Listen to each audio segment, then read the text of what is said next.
नबी से जो है बेगाना उसे दिल से जुदा कर दे।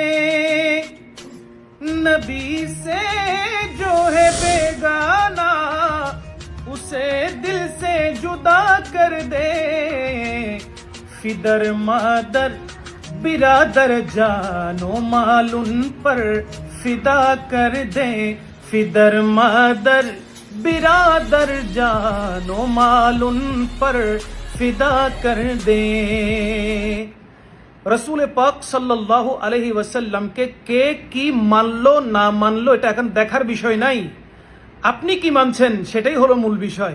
রসুল করিম সাল্লাল্লাহু আলাইহি ওয়াসাল্লাম কখনো মাটি ছিলেন না, এক কথাই তিনি হচ্ছেন মুনাব্বার, যার থেকে নূর বের হয়, তিনি হচ্ছেন নূরানি। বাস এটাই হচ্ছে আমাদের আকীদা। আসসালামু আলাইকুম ওয়া রাহমাতুল্লাহ।